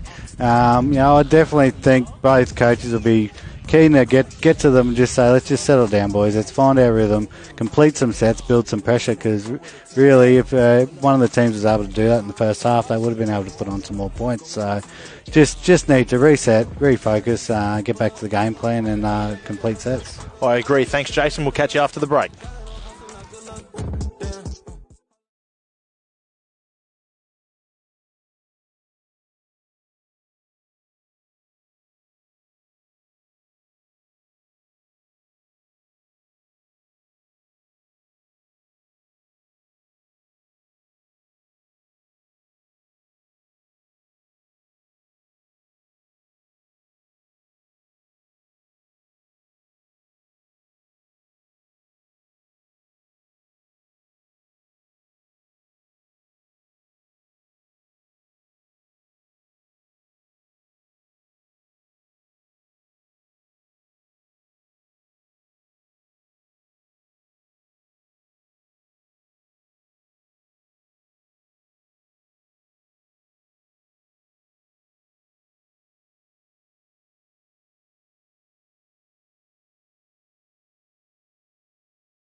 Give a fuck what you niggas on, cause I'm on the bigger and better things, yeah. I don't want no smoke, these niggas, they run and tell everything, yeah. And my bitch is beautiful, and I ain't in the cheating unless for head, yeah. Remember my pockets were small, but I focus up and now I'm up on my bread, yeah. Remember I ain't had shit, it was about 5 of us in the same space, when I cheat on the mattress. They ain't feel me if you was in the same place, and that bitch was an actress. I ain't know she could lie with a straight face, I would tell you what happened, but instead I told God when I say my grace. I'm thankful for my past, that she landed me in my bag. Now I'm up, my ex bitch mad, cause you know she did me bad, and like I don't hold grudges, but I went through all that bullshit for nothing, but now I want something. And I used to be broke, I was still out of public, so my mom was fronting. Talking about we had rent, but we end up with notices. And we're back down here at Bert Sinclair Oval, Graceville, which you can see from the screens that Hounds lead 12-8 after 40 minutes. Bit of an interesting 40 minutes. No team really held onto the ball. No one asserted dominance. There were some good battles in the middle, and of course some good battles with the fullbacks as well. What did you make of the first 40, Jason? And what's the message at halftime? We'll go with Ty first, Ty and Nathan, and then we'll move over to Wayne and the Normanby boys. Yeah, look, I just think completing sets, building pressure. No team has really been able to build pressure, consecutive sets, get repeats, those sorts of things. So too many penalties and errors. So Valleys will be looking to do that. And Normanby, I think Normanby would be happy. They got a bit of wind behind them this half, so they'll be happy to have the lead. I think, they're the same. If they can build pressure and camp on Valley's line, they'll feel confident they can break them. They're going to be brought back underway by Jack Mears, who goes a short kick-off. Will it go the 10 metres, though? No, it won't. Well, unfortunately, Mears is trying to scream that it went across the line and the winds brought it back. But I don't think that was the case. We'll get back under replay again. Normanby get the ball immediately from the kick-off in good field position. Both halves. Interesting, of course, in the first half, they kicked short, smashed Boyton and got the ball back. Yeah, I don't know if you need to actually attempt to kick too short, running right to left here. That wind's so strong, he should have just tried to aim for about the 20 because the wind would have held it up. Held it up. Just go as high as possible. But regardless, we have Normanby on the attack straight away. They scored only minutes before the halftime hooter. Can they score again and extend their lead out to 8? I say 8, almost like the kick's a foregone conclusion. No one's kicked a conversion this afternoon. The wind down here is tremendous. Here comes Williams out of 9. He's gone all the way through the defensive line. Almost beats Bond at fullback as well. Just gets brought down a couple metres short to the line. Here's Hickson. Short ball to Dougie Faiu this close. He'll be hard to stop. However, Duane Dempsey makes a great tackle on his line, as he has all afternoon. Oh, Williams looks right, goes for himself again. He's be close. What's the ref say? Held up. He's going to bring him back out 10 metres. Geez, he must have been close there. Enterprising footy already to start the half by Williams, who's done a great job since coming on the field in the 9 role, hasn't he? Yeah, he's been very good and dangerous early signs in the second half. They'll go right here through Hickson again. He grubbers it in. Picked up by Tortali, who gets through one set of defenders, and he's away already. Over the 10. Or pushes to the 20-metre mark. Great return from Eddie Tortali. Here comes Chambers. He had a good first half as well, did Chambers. Of course, if you're wanting to know the scores in the lower grades, West Brisbane Panthers will meet Wynnum in the grand final for the 20s next weekend at Cougarai Oval. Home ground advantage for Wynnum in that grade. Here comes Boyton straight and hard through the middle, makes some valuable metres, gets to the 50-metre line. Here comes Dempsey. He's going to tip on to Quinlan. Looks to go wide, dummies and goes himself. Held up just on the 40-metre line, last tackle. Right through Mears. He's going to pass the ball to Ballinger, who drops it. Not the end of the set they would have wanted there, Jason. No, not at all. Eddie got him off to a good start at the start of that set, and they'll be disappointed that they didn't get to a kick. You're going to have to do better than that to get back over the top of the Hounds. Of course, undefeated all year except for that one loss, again to the Diehards. No one's done it in 2021 other than themselves. Here comes Trapp out of 9. Met by the markers in Cherry and Ballinger, who drive him back to the turf. Here comes McIntosh. Bit of an indifferent start to the game. He offloads now. Picked up by Boyton. However, knocked on, I believe, by Boyton. So we're going to have a knock on both ways, says the referee. I think the Valley's Diehards will get the scrum feed. We'll just look for the indication from the referee to see which way his hand goes up before we say where the scrum's going to be. Yes, it's going to be to the Valley's Diehards. Yeah, Katie, well, they were just looking for the offload there and floated forward. So Dre's trying to argue the point that it went backwards, but won't win that against this referee. Well, you won't win that against any referee, I don't think. I've tried. I tried long and hard through the whole time I played football to beat a ref in an argument. Just like a teacher, you're never going to beat a teacher either. No. They argue too often. I try and argue from the coach's box. That didn't help me either. Had to turn the mics down one day at Carina, I remember. Yeah, sorry about that. Here comes Dempsey straight underneath the markers. What a performance he's had so far this game. Boyton, he runs straight and hard through the middle. I think he might be playing in the middle at the moment, the lock position with Gallo out on the left-hand edge. Mears in at 9. Hits Gallo now. Beautiful tackle, one-on-one by Mason Trapp. Grabs one of his trunks to pull him down. Yorston brings 2 under. Dummies and runs himself. Finds a hole. Straight through the middle goes Yorston and opens the account for the second half. Yeah, nice play by Yorston. Set up well by Charlie Gallo. I mean, big fella getting a quick play the ball on the left edge here. Mearsy just lined him up with the smaller defender in front of him to get a quick play the ball. And then Shawnee Yorston was able to go to the line. Didn't have a lot of inside pressure.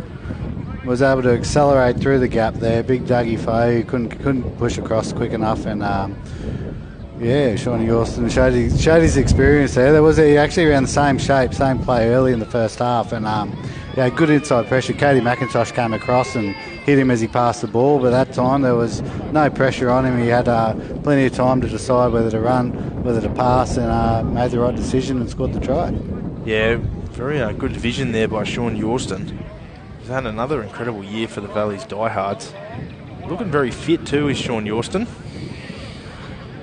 He gets the second half underway. So Mears has an attempt to convert. Not too far. I'd say about 5 metres from the right upright. Probably the easiest kick we've seen today in this wind. So we don't want to. I don't want to say anything, do we? I'm doing it. I'm saying it. It's the easiest one we've seen today. But if he gets this one, he'll push his side into the lead. 14-12. Just over 5 gone in the second half in the grand final qualifier. Can the Diehards shock the competition and beat the heavy favourites? Mears converts successfully. He would have come after me if he missed that one. No commentators cursed that time. Jack Mears converts. 14-12. The Diehards now hit the lead. For the first time this game, they hit the lead. I think the Hounds looked so good early on, attacking the line. Williams jumped out and almost scored once, almost scored twice. He was held up, actually. So I think they might be in a bit of shock, similar to the Diehards at the start of the first half. Straight in the air. Oh, jeez, he didn't look comfortable under that ever, did he, big Charlie Gallo? Shawnee Yorston wasn't going to give him a hand. He left Charlie to his own devices. Worked out all right. Yeah, had a look up and said, "That's on you, bro." Eddie Tortali gets over the 30-metre line. Of course, I mentioned it before, one of the assets of the Valley's Diehards this year. Oh! Chambers met by Doug Fayu, who eventually drags him to the ground as well. What a mismatch of weight colliding there. Boyton through the middle. As I was saying, the way that the Valley's Diehards roll through the middle has just been exceptional all year through their big men. Here comes Jared Cherry a little bit wider, coming underneath David Quinlan. Last tackle here goes to Yorston's right boot. Jack Smith looks comfortable underneath and manages to grab it and run straight into the arms of awaiting Charlie Gallo. Not a bad set there to start off, Jason. Yeah, it was good. I've been impressed with Valley's back five. They've been getting their sets off to a good start. Chambers has been busy. Eddie comes in for a run. Rashawn's been strong as well. So they're getting their sets off and laying a good platform for the big fellas to finish off the set. Now, speaking of back fives, here's a good hit up from Henderson Godfrey out of 9. Cam Booth as well, running straight into the forwards. Fearlessly, Cam Booth. Another player who had a good first 40 minutes. Hickson holds it up short for Kerneth. Managed to produce 4 points earlier in the first half in the exact same play. Last tackle. Out the back to Natare Rowe, who goes high. Get under that, Bond, he says. Oh, how good has Joe Bond been under the high ball today? What do they call here? I'm not sure what happened. There was a brief stop in play. The referee's called all the players offside. Yeah, I think Hayden O'Hara was in front of the kicker, unfortunately, and Bondi just ran straight at him and got the penalty for his team. A smart play from Bond, who originally took that magnificent catch. It was a great kick there by Natare Rowe, straight into the air and swirling. Then the wind was up there competing as well. Smart work by Bond, work smarter, not harder. Ballinger's going to take him over the 50-metre line off the tap. One-on-one rake there, however, and the Normanby Hounds come up with the ball. That's the first rake that's been successful throughout the game. There's been a few penalties for multiple players in the tackle, but that one worked. Big Fayu goes on a charge. Fayu and Gallo finally come together. Fayu getting the better of him that time. Great hit up by Doug Fayu. It's Clayton Weir short now from 9. He's still going is Clayton Weir. They're going to bring him down eventually. Dougie Fayu gets his break after a hard hit up. Here they come now through McIntosh. He's pushing through the middle. It's over the 20-metre line. Brought down by Boyton eventually. Left through Natare Rowe. He hits Hickson. Double pump to Kerneth, trying to get the same result.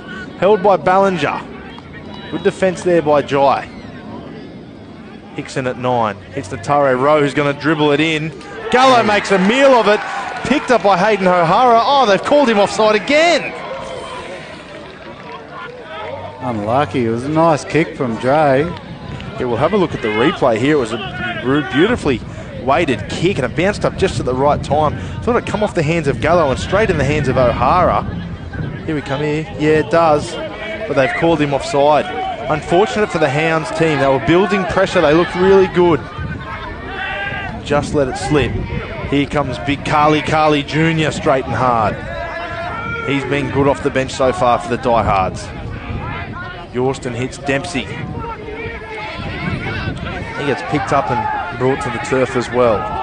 14-12 to the Diehards. 10 minutes gone. Only 30 to go in this grand final qualifier. Who will be the first team to book a place in the 2021 grand final? Ballinger's brought under. He sniffs a little half break, eventually brought down. They're rolling straight through the middle here are the Diehards. In all sorts of the Hounds at the moment. Out wide to Gallo. He gets it to Bond. Offload, no, it is an offload to Tortali. Thought he might have called forward pass there. Last tackle here with the Diehards. How can they finish their set? Oh, we've stopped play here for Clayton Weir, who's got an injury midfield. I think the Diehards are feeling a little ripped off there on last tackle. We'll go back and have a look at Weir. They had momentum there on the charge, but yeah, we won't quite see the tackle that affected Weir. Yeah, I think it was one or two plays before. I thought that might have floated forward off Bond. What was your reaction there, yeah, Jason? I think, no, it looked like he tapped it. It did initially, but he got a tap on it and pushed it back to the centre. Pushed it back to Eddie, and yeah, don't know. Yeah, I think it was a couple of plays before this. Yeah, Weir's going to come back onto the defensive line. I can hear Ty Ingebrigtsen yelling out 6 to go. I haven't seen the referee signal it yet, though. So we'll see what the ref calls here, whether they do in fact have 6 more tackles. Because that'll be huge. Monumentous in this game if that's the call from the referee.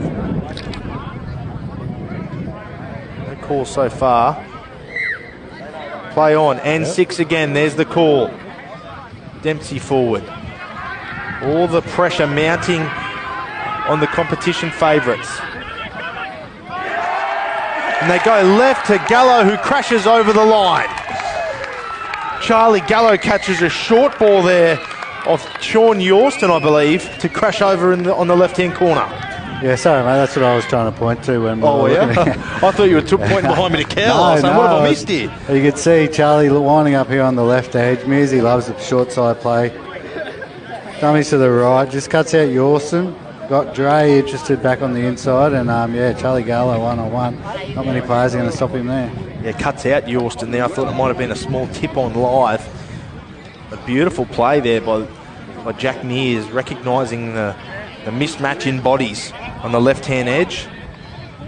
Gallo. Doesn't take much winding up to get him going. Straight through the middle of two defenders in Hayden O'Hara. And I believe that's Clayton Weir on the deck. Charlie Gallo gets his just rewards. Obviously, not just having the big fella Charlie on your left side, but identifying that Clayton Weir was a player that was injured just moments before as well. So decided may as well go at him and test him out, see what he's like, and come up with the 4 points.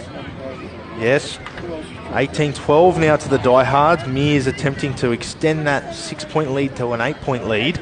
It's a good strike on it, and it's going to go straight through the middle. 2 from 2 in the second half for Mears. And they race to an 8-point lead after almost 15 minutes in the second half. Are we starting to see what this 2021 Grand Final is going to shape up like? Can the Diehards continue from here? Long way to go in this game, but they are looking very good in the box seat. Williams goes long with the kick. It's Quinlan, and Cherry's going to bring it up hard. The captain, he's been great today. Oh, he's lost the ball. Play on to Clayton Weir. He's going to be hard to stop from here. Pushing to the line, no. Ballinger, try-saving tackle with Bond. Mason traps at 9 there. He goes wide. Here's big Reece Melville. He's going to be met and brought down about a metre out. The pressure now back on the Valley's Diehards. They go left. Here's big Corey Kernath, who runs straight at Rashawn Denny, the centre. And he's brought down. All the pressure in the world on the Diehards. They're up by 8 points. Normanby Hounds fighting to keep their season alive. Trap goes straight to Cherry. That's third tackle. Wide to Natare Rowe. He goes out the back to Bowie. Has options. Decides to grubber it in goals. Oh, just patted dead by Eddie Tortali. Oh, some enterprising play already. Yeah, Normanby playing side to side a little bit. They go to the left edge and they swing it. Nice little shift to the right. And Dre summed it up well, I think. He had the options there. Looked like defensively they were going to... sorry, it was Bowie. Benai Bowie summed it up well.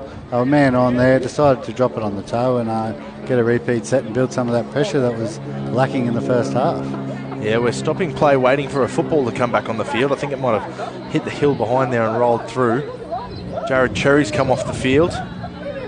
And in his replacement comes Sia Vitelli. So Normanby Hounds, six attempts to get over the line here they have, or cause a repeat set. Grubbering along the floor towards Drainer Tare Rowe, who hands it off to Trapp. One of the smallest front rowers in the competition is Mason Trapp. Makes up for it with heart.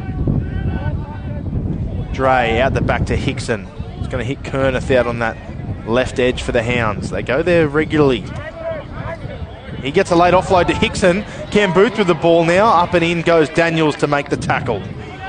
Thought it might have been danger right there for a second. Here comes Melville taking a hit up hard and straight. He's pushing towards the line. Dragged backwards eventually. Mears 1-on-1 and it's a rake. Jack Mears gets the ball back.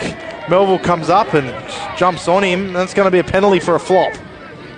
A silly play there by Melville. Might have been some frustration. Yeah, I think it was maybe a little bit more than a flop. I don't know if there was a bit of an arm coming in over the top there with a bit of frustration. Well, let's have a go to the refs, Mike, and see if we can hear exactly what's said between Cam Booth, the referee, and Reece Melville.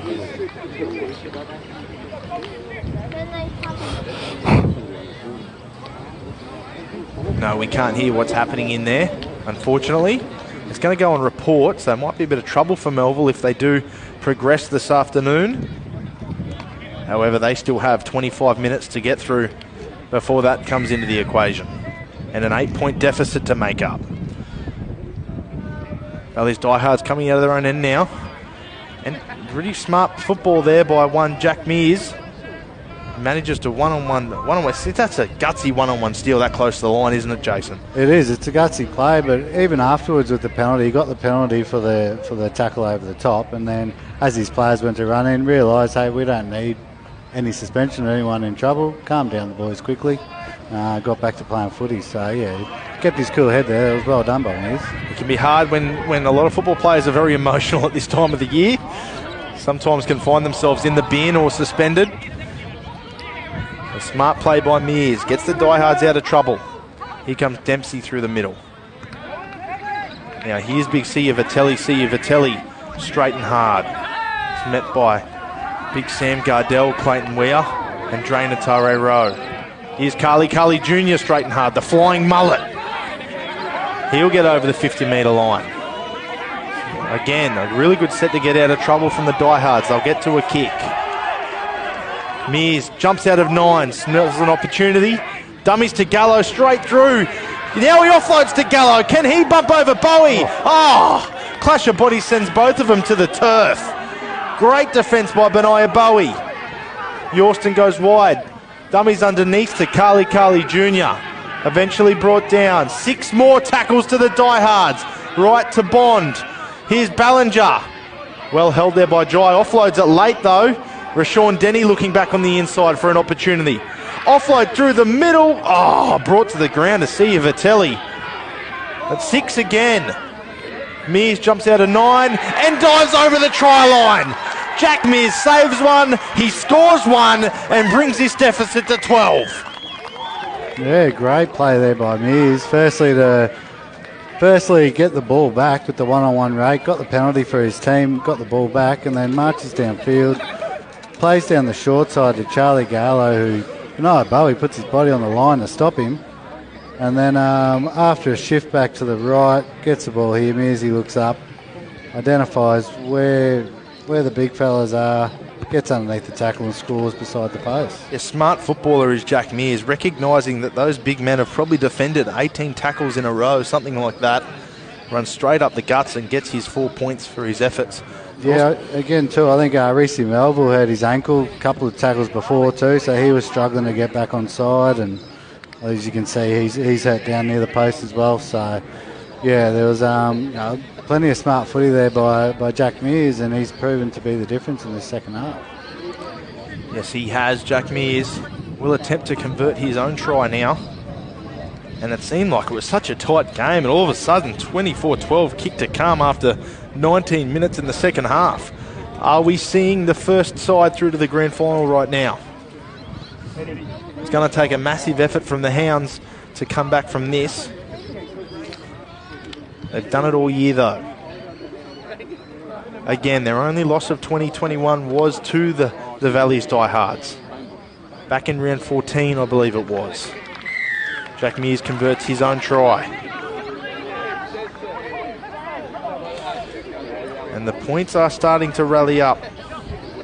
26-12.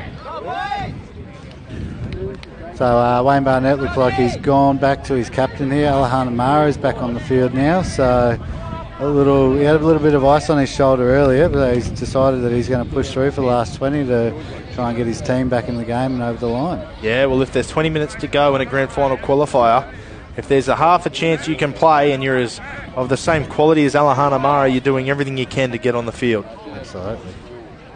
Here's Reece Melville. His ankle's in all sorts of trouble. He's barely running on it. They do seem a bit battered and bruised here, the Hounds. It's going to take more than a monumental effort to claw this one back. 14 points in it. And that one's going to sail out on the full from the kickoff. Williams is filthy at himself. It's all mounting up against the minor premiers now. You can see the aggression in their faces now. This will be a big defensive set. Just slight delay in play. We're looking for a football. One of the ball boys is going to put a pinpoint kick. And unfortunately, someone on the other side has as well. We went from 0 to 2.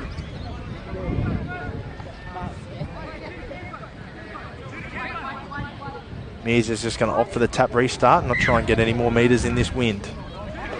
Here comes Dempsey straight and hard into Gardell. He only makes a couple of metres off that tap. That's how tough the defence is. Big Carly Jr. gets an offload to Quinlan, who's going to dummy and go straight back through the middle. Over almost at the 30-metre line are the Diehards after 2. Here's Jai Ballinger straight under the A's. Great hit up by Jai. Mears opts to go left. Quinlan. He goes short ball there to Vitelli. Mears goes left through Yorston. He's got Boyton short. He dummies and goes himself. Dives over the line. Sean Yorston gets a double in the second half. The Valleys are really starting to turn on the afterburners now. The old experienced heads come to the fore here. It was a nice set of 6. Jai Ballinger, really nice carry on the edge, get them going forward. First couple of tackles were difficult in the set for Valleys. But then again, Sean Yorston gets the ball, has time, no inside pressure, nice gap in front of him. I think, that was Clayton Weir in front of him. Just turned out a little bit. Yorston identified that. There's the carry from Ballinger now. Gets him on the front foot. And then, Yorston, the experienced half, just looks up and decides it's time to run and does a good job. Yeah, the nature of this set really turned when Carly Jr. took that hit up and managed to get the offload away to Quinlan. And then, of course, Ballinger straight through the middle. Valley's interchanging Dempsey now, who's been one of the better players for the Diehards today. Maybe with an eye on the grand final already. Dane Chang getting the opportunity the last 20 minutes, 17 minutes. Yeah, Dane Chang will come onto the field in jersey number 17. Be interesting to see how they use him. Normally an outside back. Yeah, they usually is an outside back. Looks like they've interchanged him into the middle of the field. He is one of the largest players on the field, so could comfortably play in the lock position, which is where he is lining up currently. Ty Ingebrigtsen, Nathan Hughes, maybe with one eye on Cougar Eye Oval already. They are up by 20 points now, with 17 minutes on the clock. Here's another kickoff, but this one's going to be better from Williams. He's drilled it into the corner and they'll get the ball back. Play the ball from wherever they like to choose. 17 minutes is a long time in rugby league, Jason, but can they make up the 20-point deficit? Look, it's going to be tough. The next set here is probably going to be decisive, I think. Yeah, they'll need to score a try now, I think.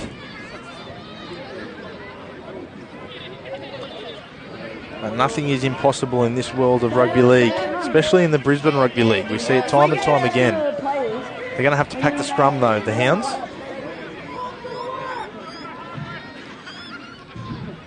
We've still got some issues with the scrum. It's the slowest scrum I've seen. They go left through Hickson. He's going to dummy and go himself. Quite sure where they're going to go here. Cam Booth at 9. He hits Williams short. He might be playing in the lock forward position now. Alahana Mara is down at 9. Options left and right. Gardell's already scored one. Will they go to him? No. They go right to Rowe.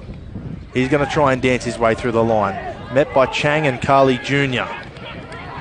Eventually brought to the ground. They're going to have to throw some shape at them eventually, the Hounds, if they want to get over the line. Hickson on the right-hand side, out the back to Bowie. Inside to Godfrey. Well tackled there by Mears and Boyton. They were prepared for the inside ball. Mara is at hooker. He's going to go out the back to Hickson. Short ball to Gardell to try crash over again. Can he get over again? Heads to Mears. Eventually brought down. Last tackle. Drainatare Rowe's going to dribble it in. Between the legs of Ballinger. Bond guides it over the dead ball line and it'll be a 20-metre restart. The Valleys hold them off again. Well defended by Valleys, that set. Normanby threw a little bit of shape at them, had a bit of inside balls out the back. Valleys did well to keep turning up for each other and get the ball, taking their time for this restart. I also note too that Reece Melville got interchanged that set and that would be Normanby's last interchange for the match. So last 14 minutes, they're finishing with the players on the field. 14 minutes to go, and if they get any injuries, they'll be down to 12. Now, the Diehards have done such a good job of defending their line all half. Every time they've defended their line, they've managed to get points shortly afterwards. And if they get points now, it may well be the match. Here comes Rashawn Denny straight into the middle. He's gone about 20 metres, pushed through the first line of defence, eventually brought down by McIntosh. Short ball from Mears to Boyton. They're just a well-oiled machine, this Diehards team, when they're getting out of trouble. Quinlan switches now to Yorston. Here's Bond chiming in. He grubbers off the right foot. However, well fielded by Smith. Bond tried a one-on-one rake there, thought against it last minute. Tortali brings him down. I noticed Charlie Gallo's now back on the field for the Diehards. Yep, Charlie's come back onto that left edge where he's been so destructive for the early part of the game. Oh, that's not what they needed. They've got a forward pass from the Hounds coming out of trouble. And it's starting to get a bit more certain every second that passes. 13 minutes, 30 seconds to go with a 20-point deficit. If the Diehards score here, you can just about etch their name into the grandstands over there at Cougar Eye.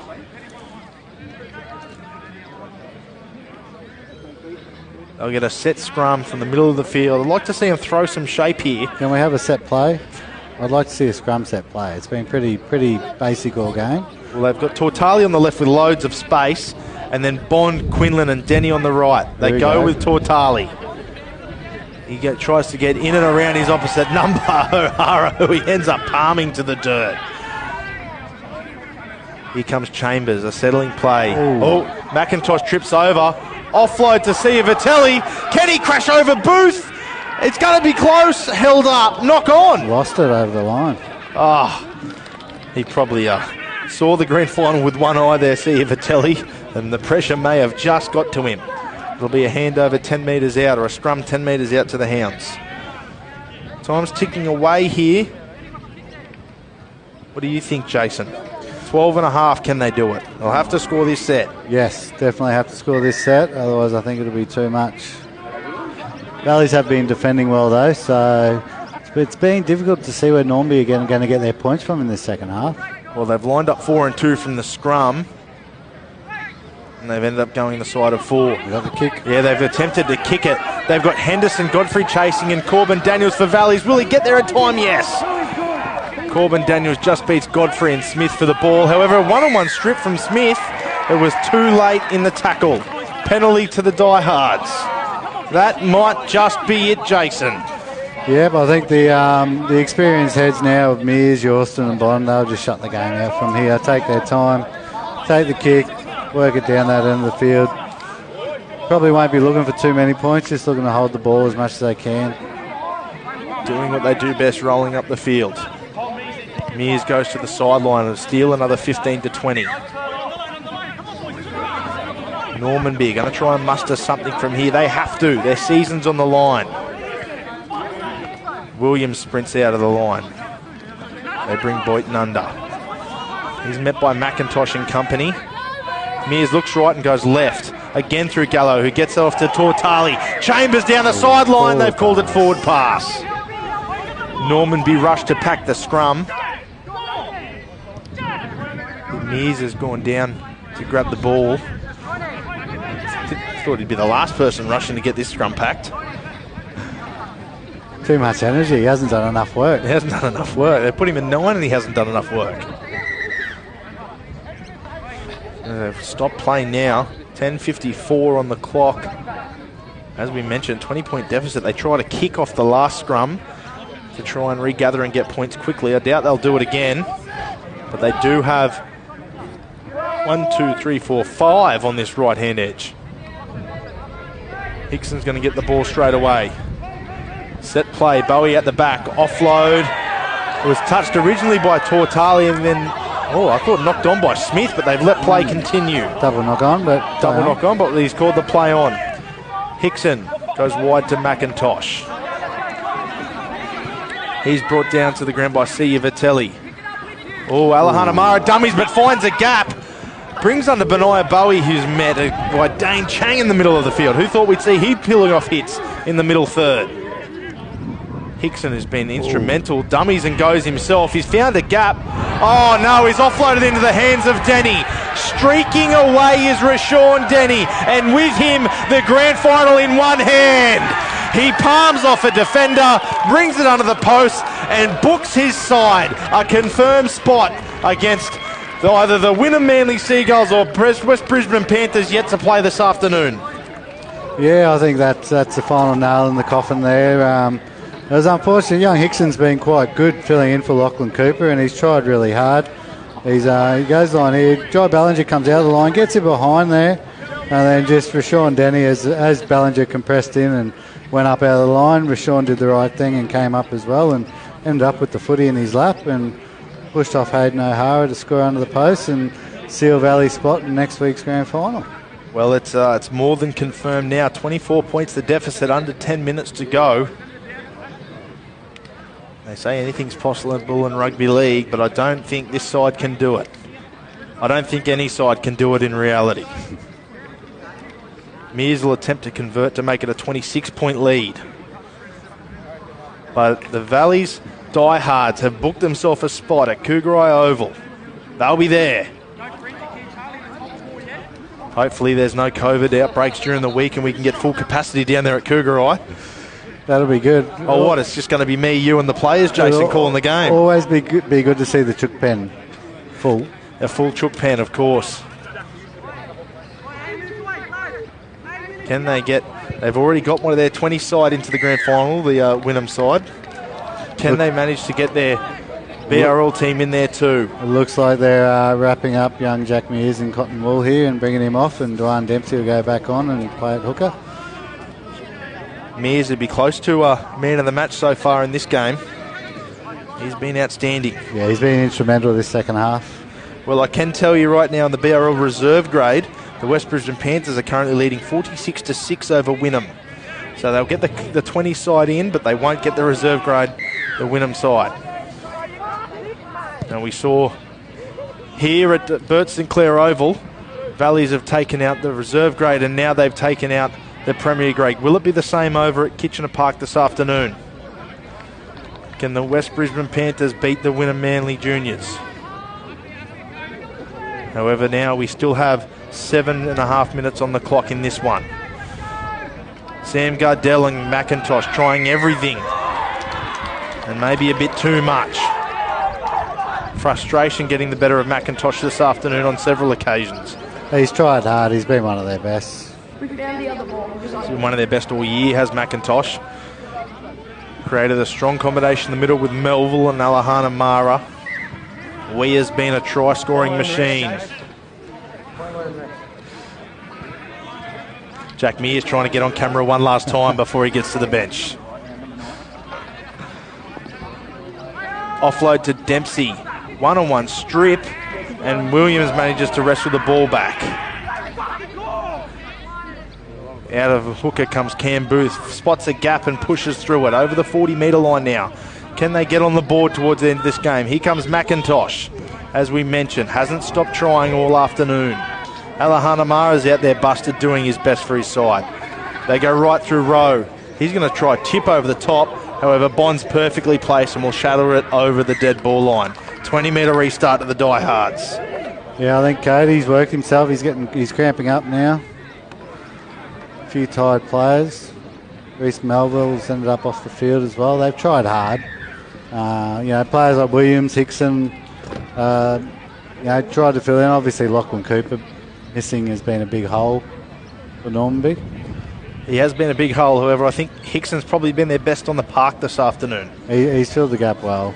Cam Booth's also been outstanding for the Hounds, not only today but all year. He's been great.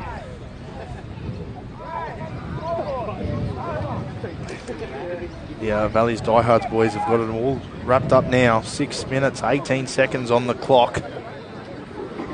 The smiles on all their faces tells it all. The Diehards get through to the grand final in the BRL once again. Stop play here for McIntosh. They don't have any more interchanges, the Hounds, so they'll be reluctant to bring him off.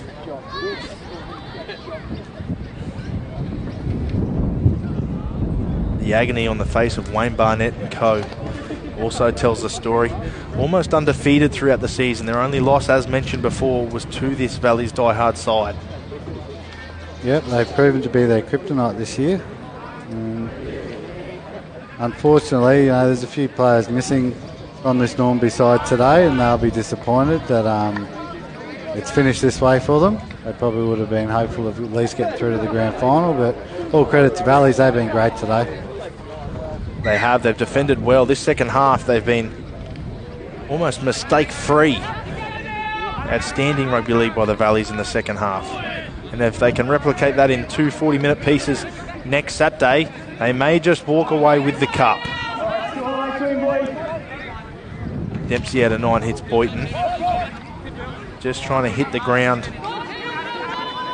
safely. I dare say in the back of all the Diehards players' minds is the grand final next week. Here comes Chang off the bench playing in the middle this afternoon. Dempsey jumps to the right, kicks early into a corner. Manages to trap Bowie down there, and he's tackled well one-on-one. Oh no, he's missed. He offloads again to Jack Smith. He's going to step one and race away. Can Ballinger stop him? Yes, he can. Lucky. Great cover defence by Jai Ballinger. They've got the game wrapped up, and he's still making all the one percenters. Bowie through the middle now. Brought down by Boyton. And that's a name I haven't stopped saying all afternoon, Joss Boyton. Just effort personified is Joss. Here comes McIntosh. Met by Chang and Boyton again. We finally go under 5 to go. Hickson back on the inside to Williams. Offload to McIntosh. Looking for an option. Gets it away to Natare Rowe. He's brought down and it's last tackle. Alahanamara jumps out. Looks left, looks right. Offloads to Gardell, who'll get under the sticks for a double. And if anyone deserves it, it's Sam Gardell. Yes, good effort there from the big fella. He's toiled hard today and just kept pushing up on that last play and found himself. Hanamara got out of 9 and looked like he was dummying to no one, but no one wanted to tackle him either. So yes. This is a play before. Nice bit of interchange of passes, couple of offloads. McIntosh, Dre gets the ball there for a quick play of the ball. Alahanamara gets out there, bit of time, sums up the situation, pushes through, draws the defender. Unfortunately, we say it regularly and we see it regularly in rugby league, but the sort of enterprising footy that could have won them the match a little too late in the game. Too little too late, and Sam Gardell getting the honours to kick that goal as well. Yeah, so maybe could it be a retirement year for Sam Gardell?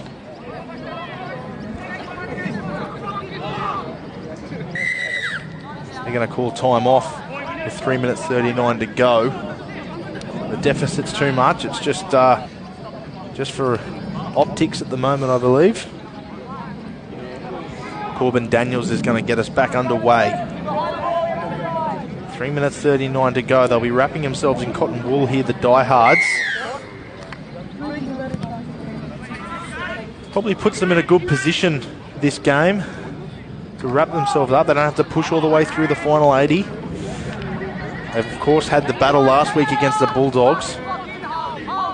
Yeah, I think it's been a good opportunity too. Like Jared Cherry hasn't seen much game time this second half. You know, an opportunity to give Dane Chang a bit of time in the middle as well.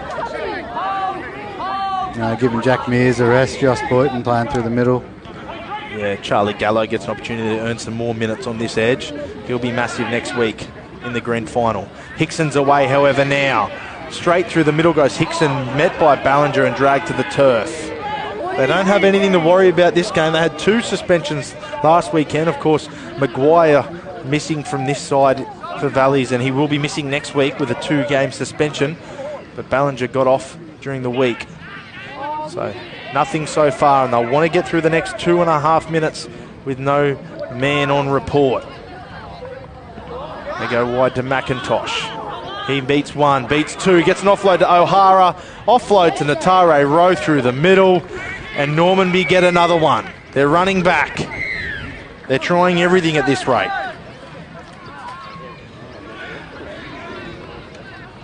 There's 2 minutes 19 to go, and that's going to bring them up to maybe 36-20 with the goal. It's not enough, but how does Ty Ingebrigtsen look at this last 5 minutes? Does he discount it, or does... Well, I think probably staff and players have all had one. They've had one eye on next week already for the last 10 minutes. So I don't think you'd be too concerned. I think as long as they get through with no injuries in this last couple of minutes, that'll probably be the main point. A couple of late tries like that, when they've clocked off, won't affect them. Yeah, time wasters, if anything, just to get them through to next weekend. Of course, that game between the West Brisbane Panthers and the Wynnum Manly Juniors will, of course, be broadcasted on the BRL page immediately following this match. So make sure you stay tuned in for that one. Strap yourself in. No NRL on this afternoon, of course, with the big decider tomorrow. Should be a cracker. It will be a cracker, both this afternoon and tomorrow. Atare Rowe goes for a 20-40, and that's a successful 20. That's the first 20-40 I've seen attempted this year, and the first one that's been successful. And he's got it, yep. I thought at the start of the year when that rule come in, people might try it a bit more often. Yeah, it is a risky play, but Dre summed it up well there. Got the wind behind him, and like we said, he's got those powerful legs. Yeah, tree trunks on him. Actually reminds me a bit of Anthony Milford, similar sort of stature, doesn't he? Yep. Normanby Hounds, 55 seconds left in their season. A season which seemed destined to have them lift the trophy, stolen away at last minute by the Diehards. Clayton Weir busts through. As I said, he's been a try-scoring machine this year for the Hounds. Just posted up on this right-hand edge and collected 4 points regularly. Offload to Sam Gardell from McIntosh has been deemed forward. And that'll be it. With 30 seconds to go, I can't see the Diehards packing this one. No, they'll be happy to shake hands and walk off on that. The staff and the players on the sideline here are quite happy. Looking forward to next week. They'll shake hands here, and that will be it. The Valley's Diehards have booked themselves a spot in the 2021 Grand Final. 36-24 winners over the Normanby Hounds, the minor premiers Hounds. They seemed untouchable throughout the year. However, now they have bowed out in the Grand Final qualifier. Celebrations kick off here. They'll also kick off at Emerson Park, I dare say so. The reserve grade side through, and the premier grade side through to the deciders. Who have you got for man of the match, Jason? Look, it's hard to go past Jack Mears, the way he turned it. A couple of plays and getting them back in the game, getting them on top. I'd have to say Jack Mears for mine. Yeah, Jack Mears, of course, was instrumental this afternoon. Mentioned earlier that next weekend down at Cougarai Oval, the West Brisbane Panthers will verse Wynnum in the under-20s match. Then the Valley's Diehards will take on the West Brisbane Panthers in the reserve grade match. In the final match of the day, the Premier grade, Valleys will verse the winner of West and Wynnum, coming up next on this Facebook page. We'll see you next weekend. I'm Taylor Brown. Thanks, Jason. See you next time. Thanks for having me.